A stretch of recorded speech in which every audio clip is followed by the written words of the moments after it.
It's that time of the year again. At the beginning of the year, I like to reset myself, especially this year. Well, the last couple of months of last year, I didn't feel that inspired with my playing. I went through a period where I wasn't using pedals. I just wasn't quite feeling it. And last week I decided it was the right time now to get back on it, set up a pedal board, get excited about it, and help me and inspire me to play some new music, my own sort of whatever I like to play. And this board is really going to express that for me. Now, I've got about 3/4 of the way through making this board, but I wanted to show you what I've got so far. And then in a future video, when I talk about pedal stacking, I'm going to show you the rest of it when I've completely finished it. Let's jump straight in. I'm using the Gig Rig G3 as a switcher, and I'm not using it in its most, sophisticated form with MIDI and everything. Again, that's another thing I want to work on this year. This is really just a switcher at this point. I use Stompbox mode occasionally to stomp on another pedal and stack it and then take it off again. So at the beginning there was a clip of the Wampler Tumnus. That's a clone type pedal. Really impressed with this one. I just received it a few days ago because I'm doing a video with a real clone centaur next week, along with Ainsley Lister, who's a blues musician. He's coming along with it, where we're going to film with that clone centaur against some of the clones and see what we think. Well, this Tumnus has really impressed me. Now, I haven't got it set in the most traditional way, I guess. A lot of people use the Centaur as a boost with the volume up but the gain down. I've actually got them both quite far up today. This pedal board is all about allowing me to push myself, to give me that real energy and spark. And so the Tumnus set like this is great because it's quite heavy clipping. Obviously, as you turn up the gain, you do start to soften things a little bit, but it's articulate and yet it's got energy, whereas a lot of pedals, once they give you a lot of energy and a lot of gain, they start to lose, they start to compress a bit too much. So this has got really high headroom, and I just really have enjoyed playing with it. It's definitely going to be on the board. Now, it's not in position 1, it's actually the last overdrive pedal on the board at the moment, number 7 or 8, whatever it is. But I wanted to start there because it's been a revelation to me. It's the first clone pedal that I've really gelled with, more than the others that I've tried. But we'll get into that more in the video next week. So let's move to the beginning of the board. What have I got here? Well, I've got the Kingtone Rise. This is a germanium treble booster, but it's a really good one. It's got lots of controls. As usual with Kingtone, you can change from vintage to full fat overdrive sound. And it's got ways of cleaning up or becoming more glassy, and it does respond so well to your guitar's dynamics and volume. So let's just hear it for a minute and then we'll talk a bit more.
Now, although this is strictly not just a fuzz pedal, it's one of the best fuzz pedals I've used for getting a cleanup.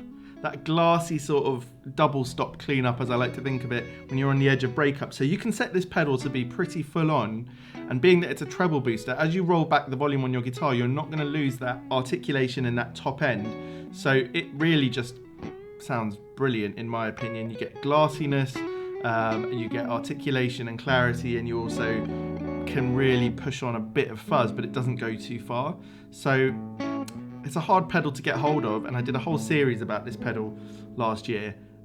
It's at the beginning of this board for a reason. It can liven things up if you're feeling a bit dark, or if you want a boost that's not too heavy but it's got some hairiness to it. The Rise is really fantastic, and I thought it'd be an interesting way to open up my board. And a lot of the time it could be my always on pedal, especially with a Strat. I think it works really, really well. But next we've got my favourite fuzz pedal. I have lots of good fuzz pedals, but none of them have ever clicked with me the way this one does. And again, it's to do with cleanup, really. Now this pedal has a knob that's labelled C, which is, it's got a clean thing, so you can set it to be more or less clean with that particular knob. Today I've got the fuzz set pretty high, probably around 8, and the clean is not on very much, 3 or 4. So we can get pretty fuzzy. Let's hear it through this vintage 66 Gibson ES355, and I've got it set mainly to be edge of breakup, and then push it on a bit further near the end of this clip.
Okay, the next pedal is actually still on probation, really. I'm still sort of testing it out. This is the Rift EL34 pedal. Now, again, this is not a traditional overdrive. This is meant to simulate an EL34 tube. So it's useful for putting in front of an American amp with a 6V6 or 6L6, or a British voiced amp with an EL84 or even an EL34, and then you can basically use it to boost. It has two sides. It has on, basically, where it's just giving some of the tonal characteristics, and you can use the tone knob. As you increase it, you do increase the upper mids a lot, and it opens up a fair amount. It increases the gain. Then you can hit on the right hand side, which is more gainy, and it has a gain knob to it. Now, this doesn't feel like a normal overdrive pedal. It doesn't really compress the same way, and it can get quite bright, but then you've got the tone control to use. Now, I'm still in the middle of making a small series about that particular pedal, and I wanted to put it in this board to give me a chance to play around with other pedals. I am enjoying it. I don't think it's going to be everyone's cup of tea, but on the other hand, It's made in small amounts, made by hand, by Rift, using the same quality of components they use in their amps, and it's a really different sort of a pedal. Let's hear it.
So I used the tone at a low setting and then at a high setting so you could hear the difference. Ultimately, I enjoyed it more with the lower setting in this particular sort of rig. The Les Paul I've got is reasonably bright, and it was a little bit barky when I had the tone up high, but I wanted you to hear what that was like. Altogether, I really do enjoy this pedal. I'm still, as I said, not sure what to do with it 100%, but it's really high quality in terms of the sound that you hear and the way that it feels when you play it. You know, it has the feeling of an amp, the touch dynamics and all of those things are absolutely spot on. So I do want to find a place for it, and I'm going to play with it more until I make the second part of the series of that pedal to give you my final thoughts on it. So let's move on. The next one is my all-time favorite overdrive pedal. This is the Vemuram Shanks ODS 1. Now, this has that lovely creamy Nashville sort of sound when I've set it this way with the gain reasonably high. You can also use it as a clean boost, and it's brilliant at that, and often I would have it set that way. But today, with the DGT into this classic reverb, I wanted to get a bit more of that sort of higher, not high gain, but medium gain with the lovely harmonics and the edges to it. So let's hear what it sounds like.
I don't know if you could tell, but I really enjoyed making that. The only thing I would change possibly is there's a trim pot on the back for your low end, for your bass, and I've got it turned all the way down because you need it all the way turned down. But with this guitar into this amp, I would have just increased it a little bit. It would have filled in those lower mids and maybe toned down the sort of slightly, I don't know, the high end was just a little bit buzzing for me.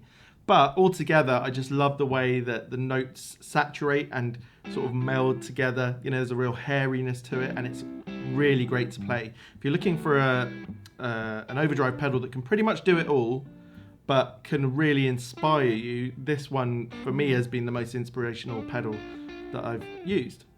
So yeah, I couldn't recommend it more.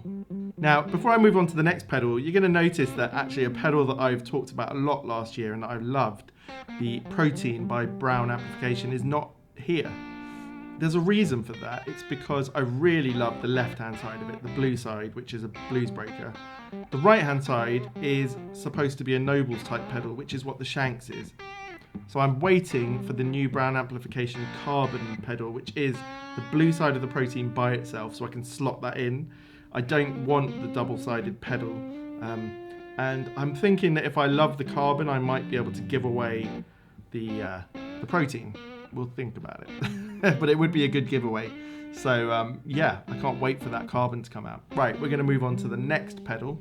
Okay, this is just a phenomenal pedal. I mean, no other pedal I've used feels more like playing an amp. And this is supposed to replicate an old Magnatone amp. It's just great. It's great to play with. The fidelity of sound is unbelievable. Now, I've got it set on with the sort of tremolo chorus that it has, and it has that funny modulation thing in the setting I've got. So my guitar is not out of tune, but it might sound it and occasionally as it wavers around. Yeah, this pedal is endlessly inspirational and such high quality sound. You know, especially for recording, I just think, you know, you can really, whatever amp you're using, this will probably improve it, which is, you know, what we're all looking for. So let's hear what it sounds like.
So I really enjoyed it, playing with that Strat. It just sort of, I don't know, it lifts the whole tone up. It's got a great tension to it, like a good amp would with high headroom. And then you'll notice I use the stomp box mode to kick in first the Rise and then the EL34. And I wanted those to be reasonably subtle, and they allow you, both of those pedals allow you to play with your guitar's volume to more or less, increase or decrease the amount of gain and saturation and everything that you've got. So in that way, the Gig Rig G3 makes things really easy to use and versatile. I'm obviously not using it to its full capabilities yet, but you know, I'm hoping that this year we're gonna finally get into that MIDI stuff and make that happen. Yeah, this Magma 57, I've had it for about 15 or 16 months since it came out, and I didn't use it a lot for the first 7 or 8 months, and then a while ago I picked it back up, and now I really have to have it there. It's a slight oddball pedal. but ultimately it always makes me feel good when I'm playing it, so it's got to be there. Okay, now we're on to the last overdrive pedal. Well, obviously the Tumnus was the last one, but we've already dealt with that. So now the Kingtone Blues Power. I've gone back and forth a lot between a Timmy, a Blues Power, and a Jan Ray. They offer similar characteristics, warm, tubey, blackface type sounds. In the end, the Blues Power has probably just edged it for me because the Shanks, when it's used without a lot of gain, can do a lot of what the Jan Ray does. But the Blues Power offers something else. It's just a bit warmer, it's a bit more distinct, and it's got a lot of oomph to it, and then you've got all the different switches and settings that you can use on a Kingtone pedal. So with this being the last pedal for this video, I wanted to show you on 3 different guitars. So you're going to hear on a Strat, you're going to hear a P90 Les Paul, and you're going to hear a Fender Broadcaster. Yeah, this pedal always makes me get carried away. I just love it. It's got so much oomph behind it. It really enables you to play fast and makes you sound a bit better than you are probably, because the notes just flow together really nicely. Even just talking about this pedal board back after making all these demos, I feel like I've made the right choice at each spot for what I need. I'm really looking forward to making that pedal stacking video because, you know, ultimately a big pedal board, you need to be able to stack a few things here and there to create a bit more flexibility, to have a lot more fun and to get more inspiration out of it. So I'm going to leave you with this last clip. Next week I'm recording with both a Klon Centaur and a 57 Gold Top and 59 Les Paul real ones. So it's going to be a heck of a week for me. I'm going to hopefully put out a few videos in quick succession after that with those. So yeah, really looking forward to that. Oh, and it's also going to be new amp day in the next couple of days with, well, a matchless. I wasn't going to tell you, but I've decided to tell you. So I've bought a matchless amp. I won't tell you which one.